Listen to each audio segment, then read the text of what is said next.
"Henry had words with Edward in the study the night before Edward died," said Caroline Glynn. She spoke not with acrimony, but with grave severity. Rebecca Ann Glynn gasped by way of assent. She sat in a wide flounce of black silk in the corner of the sofa, and rolled terrified eyes from her sister Caroline to her sister Mrs. Stephen Brigham, who had been Emma Glynn, the one beauty of the family. The latter was beautiful still, with a large, splendid, full-blown beauty. She filled a great rocking-chair with her superb bulk of femininity, and swayed gently back and forth, her black silks whispering, and her black frills fluttering.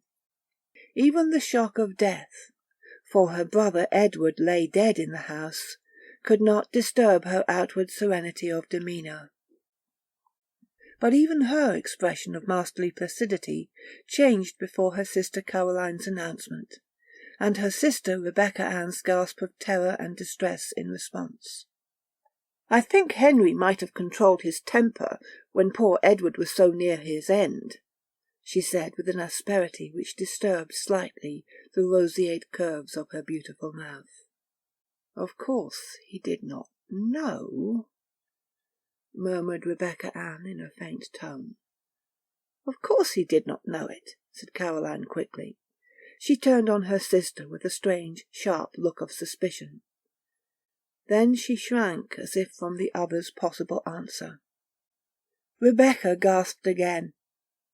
The married sister, Mrs. Emma Brigham, was now sitting up straight in her chair. She had ceased rocking, and was eyeing them both intently with a sudden accentuation of family likeness in her face. "What do you mean?" she said impartially to them both. Then she too seemed to shrink before a possible answer. She even laughed an evasive sort of laugh. "Nobody means anything," said Caroline firmly. She rose and crossed the room toward the door with grim decisiveness. "Where are you going?" asked Mrs. Brigham.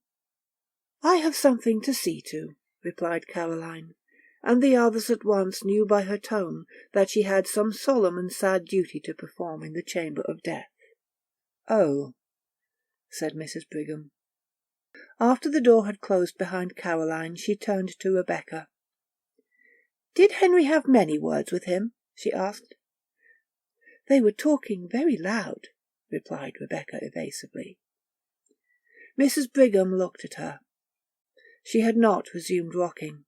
She still sat up straight, with a slight knitting of intensity on her fair forehead, between the pretty rippling curves of her auburn hair. "Did you ever hear anything?" she asked in a low voice with a glance toward the door. "I was just across the hall in the south parlour, and that door was open and this door ajar," replied Rebecca with a slight flush. "Then you must have." "I couldn't help it." "Everything?" "Most of it." "What was it?" "The old story." "I suppose Henry was mad, as he always was, because Edward was living on here for nothing, when he had wasted all the money father left him." Rebecca nodded with a fearful glance at the door. When Emma spoke again, her voice was still more hushed. "I know how he felt," said she. "It must have looked to him as if Edward was living at his expense. But he wasn't. No, he wasn't. And Edward had a right here according to the terms of father's will, and Henry ought to have remembered it." "Yes, he ought." "Did he say hard things?" "Pretty hard from what I heard." "What?" "I heard him tell Edward that he had no business here at all, and he thought he had better go away." "What did Edward say?"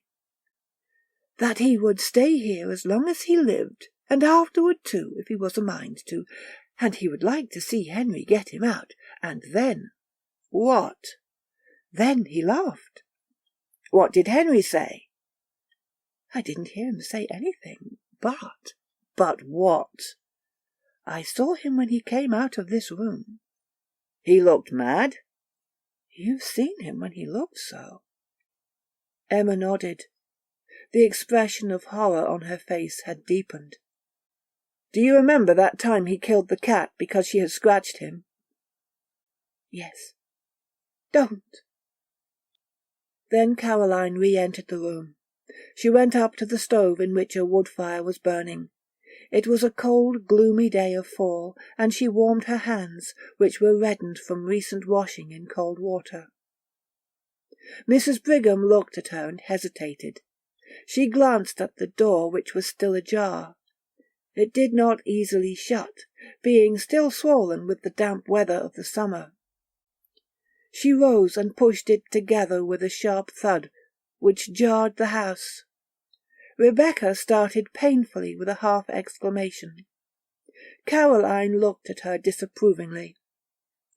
"It is time you controlled your nerves, Rebecca," she said. Mrs. Brigham, returning from the closed door, said imperiously that it ought to be fixed, it shut so hard. "It will shrink enough after we have had the fire a few days," replied Caroline. "I think Henry ought to be ashamed of himself for talking as he did to Edward," said Mrs. Brigham abruptly, but in an almost inaudible voice. "Hush," said Caroline, with a glance of actual fear at the closed door. "Nobody can hear with the door shut. I say again, I think Henry ought to be ashamed of himself. I shouldn't think he'd ever get over it, having words with poor Edward the very night before he died. Edward was enough sight better disposition than Henry, with all his faults. I never heard him speak a cross word, unless he spoke cross to Henry that night. I don't know but he did, from what Rebecca overheard." "Not so much cross as sort of soft and sweet and aggravating," sniffed Rebecca. "What do you think really ailed Edward?" asked Emma in hardly more than a whisper. She did not look at her sister. "I know you said that he had terrible pains in his stomach." "Oh, balls!" "I know you said that he had terrible pains in his stomach and had spasms, but what do you think made him have them?" "Henry called it gastric trouble. You know Edward has always had dyspepsia." Mrs. Brigham hesitated a moment. "Was there any talk of an examination?" said she. Then Caroline turned on her fiercely. "No," said she in a terrible voice. "No." The three sisters' souls seemed to meet on one common ground of terrified understanding through their eyes. The old-fashioned latch of the door was heard to rattle, and a push from without made the door shake ineffectually. "It's Henry," Rebecca sighed rather than whispered. Mrs. Brigham settled herself, after a noiseless rush across the floor, into her rocking-chair again, and was swaying back and forth with her head comfortably leaning back, when the door at last yielded and Henry Glynn entered. He cast a covertly sharp, comprehensive glance at Mrs. Brigham with her elaborate calm, at Rebecca quietly huddled in the corner of the sofa with her handkerchief to her face, and only one small uncovered reddened ear as attentive as a dog's, and at Caroline, sitting with a strained composure in her armchair by the stove. She met his eyes quite firmly, with a look of inscrutable fear, and defiance of the fear, and of him. Henry Glynn looked more like this sister than the others. Both had the same hard delicacy of form and aquilinity of feature. They confronted each other with the pitiless immovability of two statues in whose marble lineaments emotions were fixed for all eternity. Then Henry Glynn smiled, and the smile transformed his face. He looked suddenly years younger, and an almost boyish recklessness appeared in his face. He flung himself into a chair with a gesture that was bewildering from its incongruity with his general appearance. He leaned his head back, flung one leg over the other, and looked laughingly at Mrs. Brigham. "I declare, Emma, you grow younger every year," he said. She flushed a little, and her placid mouth widened at the corners.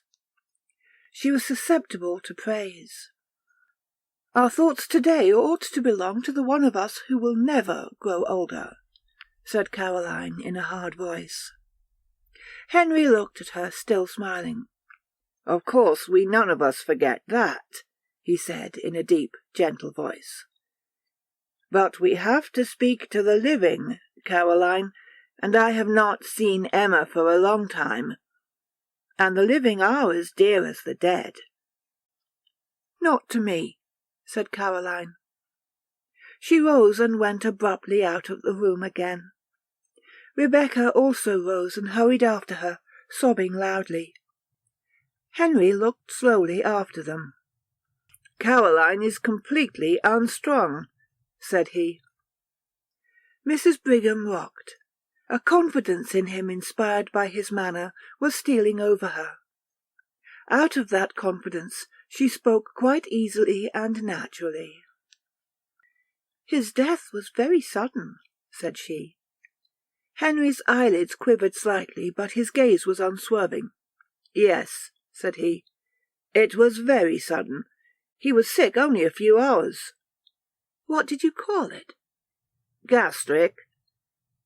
You did not think of an examination? There was no need. I am perfectly certain as to the cause of his death.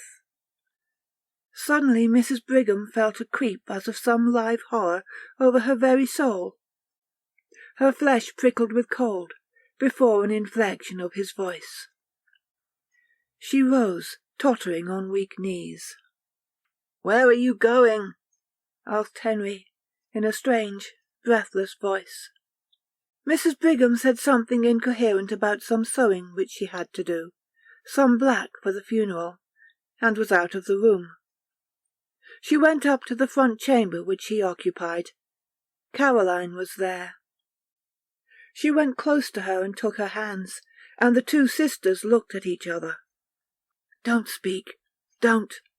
I won't have it," said Caroline finally in an awful whisper.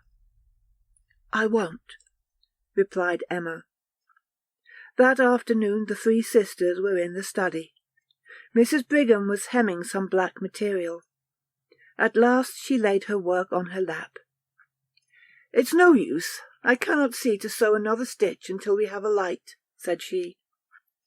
Caroline, who was writing some letters at the table, turned to Rebecca, in her usual place on the sofa. "Rebecca, you had better get a lamp," she said. Rebecca started up. Even in the dusk her face showed her agitation.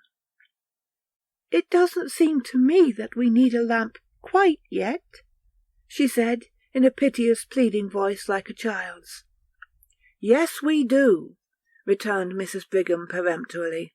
"I can't see to sew another stitch." Rebecca rose and left the room. Presently she entered with a lamp. She set it on the table, an old-fashioned card table which was placed against the opposite wall from the window. That opposite wall was taken up with 3 doors. The one small space was occupied by the table. "What have you put the lamp over there for?" asked Mrs. Brigham, with more of impatience than her voice usually revealed. "Why didn't you set it in the hall and have done with it? Neither Caroline nor I can see if it's on that table." "I thought perhaps you would move," replied Rebecca hoarsely. "If I do move, we can't both sit at that table. Caroline has her paper all spread around. Why don't you set the lamp on the study table in the middle of the room? Then we can both see." Rebecca hesitated. Her face was very pale. She looked with an appeal that was fairly agonizing at her sister Caroline. "Why don't you put the lamp on this table, as she says?" asked Caroline, almost fiercely. "Why do you act so, Rebecca?" Rebecca took the lamp and set it on the table in the middle of the room without another word. Then she seated herself on the sofa and placed a hand over her eyes as if to shade them, and remained so. "Does the light hurt your eyes, and is that the reason why you don't want the lamp?" asked Mrs. Brigham kindly. "I always like to sit in the dark," replied Rebecca chokingly. Then she snatched her handkerchief hastily from her pocket and began to weep. Caroline continued to write, Mrs. Brigham to sew. Suddenly Mrs. Brigham, as she sewed, glanced at the opposite wall. The glance became a steady stare. She looked intently, her work suspended in her hands. Then she looked away again and took a few more stitches. Then she looked again, and again turned to her task. At last she laid her work in her lap and stared concentratedly. She looked from the wall round the room, taking note of the various objects. Then she turned to her sisters. "What is that?" said she. "What?" asked Caroline harshly.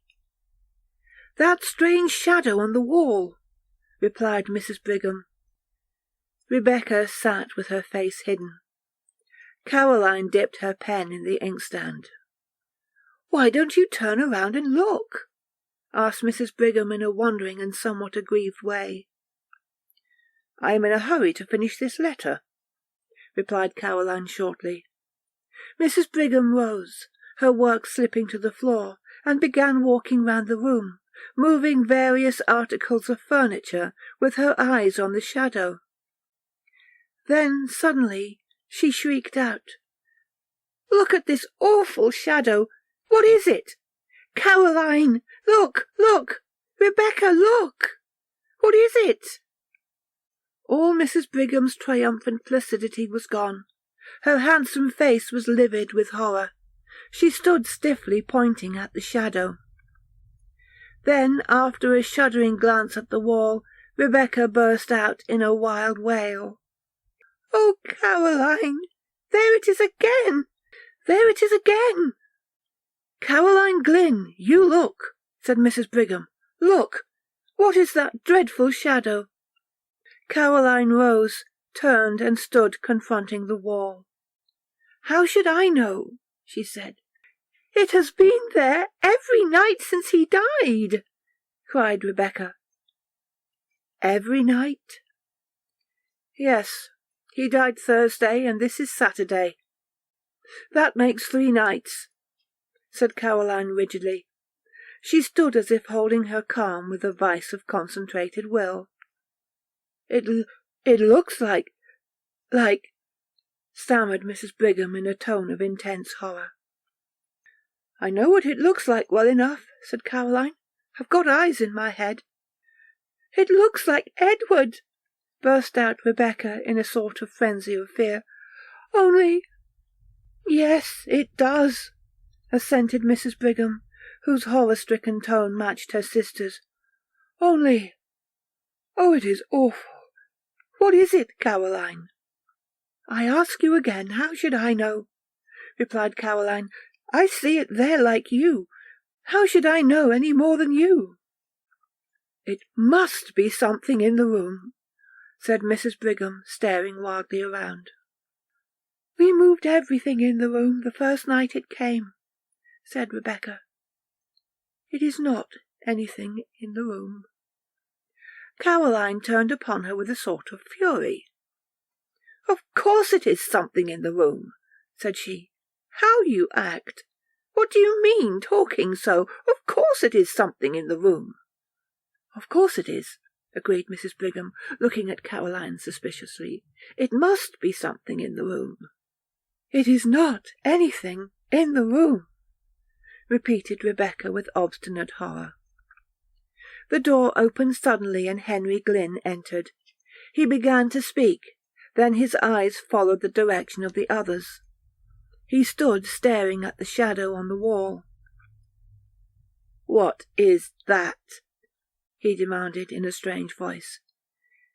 "It must be due to something in the room," Mrs. Brigham said faintly. Henry Glynn stood and stared a moment longer. His face showed a gamut of emotions: horror, conviction, then furious incredulity. Suddenly he began hastening hither and thither about the room. He moved the furniture with fierce jerks, turning ever to see the effect upon the shadow on the wall. Not a line of its terrible outlines wavered. "It must be something in the room," he declared, with a voice which seemed to snap like a lash. His face changed. The inmost secrecy of his nature seemed evident upon his face, until one almost lost sight of his lineaments. Rebecca stood close to her sofa, regarding him with woeful, fascinated eyes. Mrs. Brigham clutched Caroline's hand. They both stood in a corner out of his way. For a few moments he raged about the room like a caged wild animal. He moved every piece of furniture. When the moving of a piece did not affect the shadow, he flung it to the floor. Then suddenly he desisted. He laughed. "What an absurdity," he said easily. "Such a to-do about a shadow." "That's so," assented Mrs. Brigham, in a scared voice which she tried to make natural. As she spoke she lifted a chair near her. "I think you have broken the chair that Edward was fond of," said Caroline. Terror and wrath were struggling for expression on her face. Her mouth was set, her eyes shrinking. Henry lifted the chair with a show of anxiety. "Just as good as ever," he said pleasantly. He laughed again, looking at his sisters. "Did I scare you?" he said. "I should think you might be used to me by this time. You know my way of wanting to leap to the bottom of a mystery, and that shadow does look queer, and I thought if there was any way of accounting for it, I would like to without any delay." "You don't seem to have succeeded," remarked Caroline dryly, with a slight glance at the wall. Henry's eyes followed hers, and he quivered perceptibly. "Oh, there is no accounting for shadows," he said, and he laughed again. "A man is a fool to try to account for shadows." Then the supper bell rang, and they all left the room, but Henry kept his back to the wall, as did indeed the others. Henry led the way with an alert motion like a boy. Rebecca brought up the rear. She could scarcely walk, her knees trembled so. "I can't sit in that room again this evening," she whispered to Caroline after supper. "Very well, we will sit in the south room," replied Caroline. "I think we will sit in the south parlour," she said aloud. "It isn't as damp as the study, and I have a cold." So they all sat in the south room with their sewing. Henry read the newspaper, his chair drawn close to the lamp on the table. About 9 o'clock he rose abruptly and crossed the hall to the study. The three sisters looked at one another. Mrs. Brigham rose, folded her rustling skirts compactly around her, and began tiptoeing toward the door. "What are you going to do?" inquired Rebecca agitatedly. "I am going to see what he is about," replied Mrs. Brigham cautiously. As she spoke she pointed to the study door across the hall. It was ajar. Henry had striven to pull it together behind him, but it had somehow swollen beyond the limit with curious speed. It was still ajar, and a streak of light showed from top to bottom. Mrs. Brigham folded her skirts so tightly that her bulk with its swelling curves was revealed in a black silk sheath, and she went with a slow toddle across the hall to the study door. She stood there, her eye at the crack. In the south room, Rebecca stopped sewing and sat watching with dilated eyes. Caroline sewed steadily. What Mrs. Brigham, standing at the crack in the study door, saw was this. Henry Glynn, evidently reasoning that the source of the strange shadow must be between the table on which the lamp stood and the wall, was making systematic passes and thrusts with an old sword which had belonged to his father, all over and through the intervening space. Not an inch was left unpierced. He seemed to have divided the space into mathematical sections. He brandished the sword with a sort of cold fury and calculation. The blade gave out flashes of light. The shadow remained unmoved. Mrs. Brigham, watching, felt herself cold with horror. Finally Henry ceased and stood with the sword in his hand and raised as if to strike, surveying the shadow on the wall threateningly. Mrs. Brigham toddled back across the hall and shut the south room door behind her before she related what she had seen. "He looked like a demon," she said again. "Have you got any of that old wine in the house, Caroline? I don't feel as if I could stand much more." "Yes, there's plenty," said Caroline. "You can have some when you go to bed." "I think we had all better take some," said Mrs. Brigham. "Oh, Caroline, what?" "Don't ask. Don't speak," said Caroline. "No, I'm not going to," replied Mrs. Brigham. "But—" Soon the three sisters went to their chambers and the south parlour was deserted. Caroline called Henry in the study to put out the light before he came upstairs. They had been gone about an hour when he came into the room bringing the lamp which had stood in the study. He set it on the table and waited a few minutes, pacing up and down. His face was terrible, his fair complexion showed livid, and his blue eyes seemed dark blanks of awful reflections. Then he took up the lamp and returned to the library. He set the lamp on the centre table and the shadow sprang out on the wall. Again he studied the furniture and moved it about, but deliberately, with none of his former frenzy. Nothing affected the shadow. Then he returned to the south room with the lamp and again waited. Again he returned to the study and placed the lamp on the table, and the shadow sprang out upon the wall. It was midnight before he went upstairs. Mrs. Brigham and the other sisters, who could not sleep, heard him. The next day was the funeral. That evening the family sat in the south room. Some relatives were with them. Nobody entered the study until Henry carried a lamp in there after the others had retired for the night. He saw again the shadow on the wall leap to an awful life before the light. The next morning at breakfast Henry Glynn announced that he had to go to the city for 3 days. The sisters looked at him with surprise. He very seldom left home, and just now his practice had been neglected on account of Edward's death. "How can you leave your patients now?" asked Mrs. Brigham wonderingly. "I don't know how to, but there is no other way," replied Henry easily.